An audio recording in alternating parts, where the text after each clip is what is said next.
Hello guys, today we're going to be talking about the giant panda, and their scientific name is Alorpoda melanolacua. I don't know. Okay. Okay, so here's the introduction. Their scientific name again is Alorpoda melanolacua, but their common name is the giant panda, which is way easier to say. So this species is extremely vulnerable. There is only 600 captive giant pandas worldwide, and in the wild there's only 1,864. But however, in like the 1950s, there was around like 3,000 giant pandas in the wild. So you can see there is a decline, and this is not the greatest because we don't want this species becoming extinct. In the wild, they inhabit small areas of like mountain ranges in southwestern China. So the goal of this project, this experiment, is to see if we can create breeding programs in captivity, in which our goal is to incorporate enrichment activities that would stimulate natural behaviors such as foraging behaviors.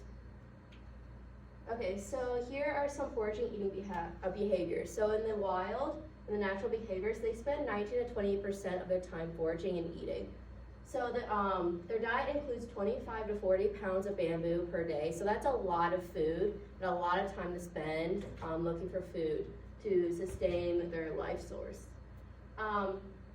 So some foraging behaviors include clump stripping and leaf wadding. So this is like the clump stripping is when they take the bamboo and peel it to get to the softer part, and then leaf wadding is when they leaf they wad the leaves to put in their mouth more easily. And then what's occurring in captivity, well, we looked at the zoo in Memphis, Tennessee, where we looked at the giant panda named Yaya. And as we could observe, they just left the food scattered on the floor, so there wasn't really any like foraging behaviors. And to even like further explain like why captivity is not really expressing or stimulating those foraging behaviors, because there's a study done where the success rate for translocation using captive bred animals remain lower than those using animals of wild origins. And here's a graph to demonstrate that like the wild is in the darker black, and then the captive is in the gray. You can see that it's just lower compared. So here's our study experiment. Our question was, do captive giant pandas show less foraging/eating behaviors than wild pandas?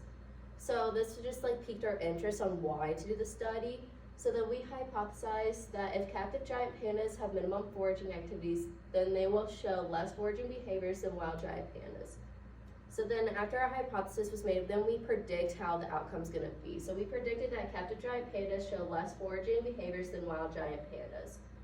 And so during this time, during our predictions, we're gonna look at the location of food in the enclosure, time spent eating, and locations of the giant pandas for the zoo in Memphis, looking at Yaya. So after we determine if our prediction is right, we're gonna see how to implement foraging strategies to increase foraging behaviors in the enclosure to then transition those behaviors into the wild. So for our methods, we did it from March to April in 2023. We did it at Memphis Zoo in Tennessee, and we based it on Yaya the giant panda. The materials we used were trail cameras, which monitor the inside and outside enclosures. We used Basetti, Sulcata, Nuda, and Arrow bamboo, which was provided by the zoo and through donations. And as stated before, it was just dispersed randomly throughout the enclosure, but it was available to her all day. Next, we observed the panda. We observed where the quadrants were separated into 6 quadrants. And we observed her from 2 to 1 p.m., 2 to 3 p.m., and 4 to 5 p.m. on Monday, Wednesday, Friday, and Sunday, and then 6 to 7 on Thursday, Saturday, and Sunday. We observed where the bamboo was, where the bamboo was eaten, if she had any preferred spots, how long the bamboo was eaten, or whatever behavior she was doing, so sleeping, just moving around. And we also observed the weather. and all our data was collected and put into an example tray. So from our results, we did 14 different observations throughout our period, and that then calculated out to be 14 hours of observations. And we found that during those 14 hours of observations, 6 hours and 24 minutes were spent eating, so almost half of the time. Out of the 14 observations, 13 of them were found with Yaya inside her enclosure, and then inside her indoor enclosure, and then one of the times was seen outside. While she was in the inside enclosure, she was most often found in quadrant 3, which I will show you the quadrant that we had lined up in a few slides here. And then in the outside enclosure, she was only seen in quadrants 4 and 5, considering she was only seen once outside. The bamboo in the inside enclosure was most often placed in quadrant 5, which we will also talk about in a second here. So this was for our inside enclosure. We have the 6 quadrants. We use these to identify where she was and where the bamboo was placed. So we put this on the ground. We did 1, 2, 3, 4, 5, 6.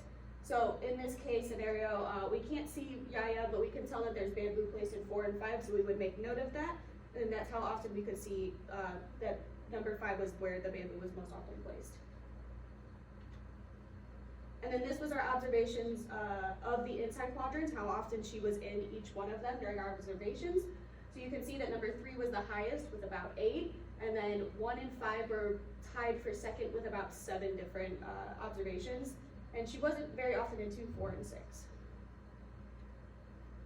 And then the observations of the bamboo placement, obviously was most often seen in number 5. 1 and 2 were very few, seldom seen, and then 3 and 4 were tied, and then 6 was the second highest. This was for the outside enclosure quadrants. We did the exact same thing, except we did it in a different pattern because this whole area over here was not being able to be used because that was to prevent her from jumping out. So we had 1, 2, 3, 4, 5, 6, and then in this case scenario, we don't really see any bamboo, so we would say that there wasn't any bamboo outside that we can see. And then this was our results. Like I said, we only saw her outside once, so there's only 1 occurrence of number 4 and number 5. She was not seen in any of the other outside quadrants. So for the conclusion slash discussion, we came to the conclusion that Yaya ate more food than the wild panda. She still expresses foraging natural behaviors, like we said earlier, the clump stripping and the leaf waddling. And we also why she chose certain quadrants over others is due to where people are located, where things are that she could lay on or hide behind to get away from the people. Also, the weather played a huge part in this research. And then also where the bamboo was located inside the enclosure. Why is this important?